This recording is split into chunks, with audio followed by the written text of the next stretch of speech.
She didn't call anyone. She didn't text anyone. She just sat there, and he came anyway. No words, no reason, no invitation. He just knew. And here's what I've never been able to explain. In that one quiet moment, I felt more seen by my dog than I had in months of conversations with people. That's not a sad thing to admit. It's actually the beginning of something I didn't expect to learn.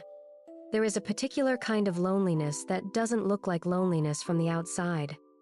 You have a job, a full calendar. You reply to messages. You show up.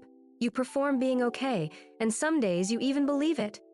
But there's this moment, usually at night, usually when everything is finally quiet, when the performance ends, and you realize no one actually asked you today how you were feeling on the inside. Not the "I'm fine" version, the real one. This is what they don't talk about when they talk about the loneliness epidemic. It's not about being physically alone. It's about being emotionally invisible, even in a room full of people, even in a relationship, even in a life that looks full. And yet, he has never once looked at me like I was too much, or not enough. He has never needed me to explain myself. He just arrives every single time. There's a behavior in dogs that animal psychologists call proximity seeking without demand. When you are sad, when your nervous system is dysregulated, when your cortisol is elevated, your dog picks it up. Not metaphorically, literally. Dogs have an olfactory system 300 times more powerful than ours. They can smell the biochemical shift in your body when your emotional state changes.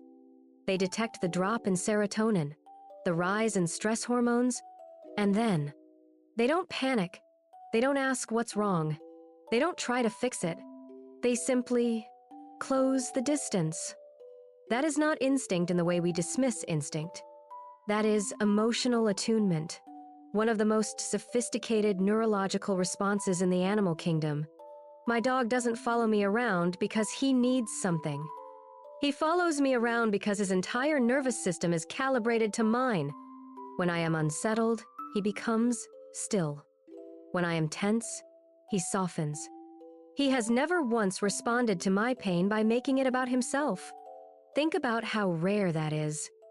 Think about how many people in your life have never once done that. Here is what the research actually shows. When a woman interacts with her dog, even for just a few minutes, oxytocin levels in her brain increase. The same hormone released during human bonding, during trust, during love. But here's the part that stays with me. The dog's oxytocin rises too. It is a mutual biochemical event. He is not performing comfort. He is not trained to tolerate you. He is genuinely, neurologically bonding with you every single time. And this is where the Stoic lesson lives, quietly, inside something we overlook. The Stoics believed that most human suffering comes not from our circumstances, but from our need to be understood, validated, chosen, by people who are not yet capable of offering that. Marcus Aurelius wrote that the obstacle itself contains the answer. Your loneliness is not a sign that you are broken. It is a sign that you are wired for real connection, and you have been accepting substitutes. My dog has never offered me a substitute. He offers me exactly what he has, completely, every time. No half presence, no distracted glance, no reply while scrolling. Just him, fully. And somewhere in watching that, I started to understand what I had been starving for. Not more people, more presence. There is a model I keep returning to now. I call it the 3 signals. The first signal, he always comes back. No matter what kind of day I've had, no matter what mood I'm carrying, he returns, without resentment, without scorekeeping.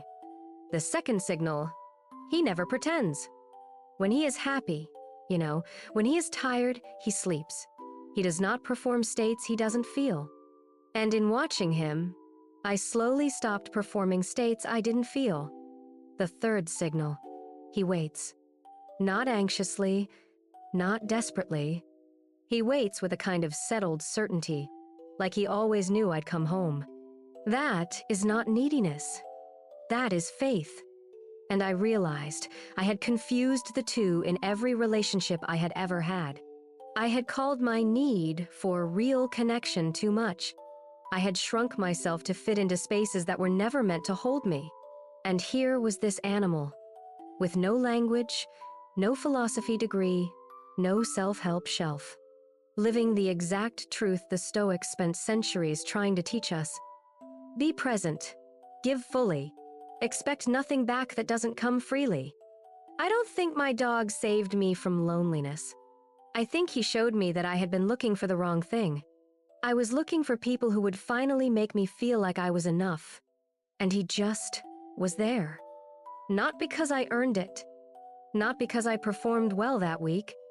Not because I was easy to love. Just because I was his. The Stoics called it amor fati, love of what is. My dog doesn't know that phrase, but he has lived it every single day of his life. And slowly, quietly, he taught me that the loneliness I was feeling wasn't a wound.